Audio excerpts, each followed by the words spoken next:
Bring PRRD home. Ganito ang sigaw ng libo-libong supporters ni dating Pangulong Rodrigo Duterte sa mga isinasagawang prayer rally matapos ang pag-aresto ng ICC. Balitang umaabante mula kay Team Matro.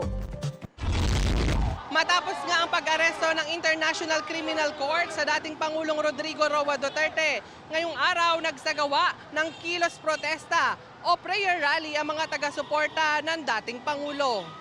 Nagtipon-tipon nitong araw ng Sabado, March 15, 2025 ang mga taga-suporta ng dating Pangulo at naglungsad ng Peace Rally or Prayer Rally. Ito ay matapos ng arestuhin si FPRRD ng ICC sa reklamong crimes against humanity. Dinaluhan ng iba't ibang grupo ang nasabing kilos protesta.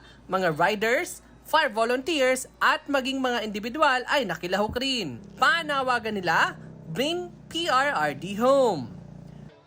Wala po akong grupo, personal ko lang po ito. Para po suportahan ang ating Pangulong PRRD. Tay, ingat ka po dyan. Kami po ay lagi nandito nakasuporta. Halos ang Pilipino hindi na po natutulog. Kababalita, nakikinig lang po kami sa balita para sa iyo. Nagsimula ang motorcade sa 11th Avenue, Caloocan City sa pangungunayan ng Gabay Party List. Binaybay ng motorcade ng mga Duterte supporters ang kahabaan ng EDSA at kumanan sa Quezon Avenue. Pagdating naman sa Welcome Rotonda sa lungsod ng Quezon, nakaabang na ang mga tropang kapulisan. Ito ay para umalalay at gabayan ang mga nakilahok sa prayer rally.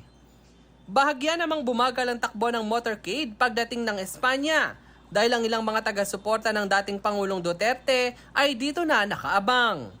Dumiretso ang motorcade sa Liwasang Bonifacio sa Maynila at dito na sila sinalubong ng marami pang mga taga-suporta ng mga Duterte. Tinatayang humigit kumulang nasa 5,000 supporters ang dumalo sa prayer rally. Ang ilan ay maaga pa lamang ay nakaantabay na sa Liwasang Bonifacio, kagaya ni Nanay Maria Socorro Abunda na nagmula pa sa bayan ng Novaliches, madaling araw pa lamang daw ay naghanda na sila para tumungo sa Maynila. Umaga kami nagising, naghanda. Makikibaka po, pagdasal po para sa Katatay Digong kasi kilala po namin asa Dabawin niya po. Kilala naman kung kano siya kabait, kung kano siya dapat na isalita lang sa dasal para makabalik ito sa Pilipinas po. Dumalo rin sa prayer rally sina Senator Bato de la Rosa, Senator Bongo at Philip Salvador. Samantala, maayos at naging matagumpay naman ang isinagawang prayer rally para sa dating Pangulong Rodrigo Roa Duterte. Para sa Abante Radyo, Team Matro, ito ang balitang mabilis, mabangis at walang mintis.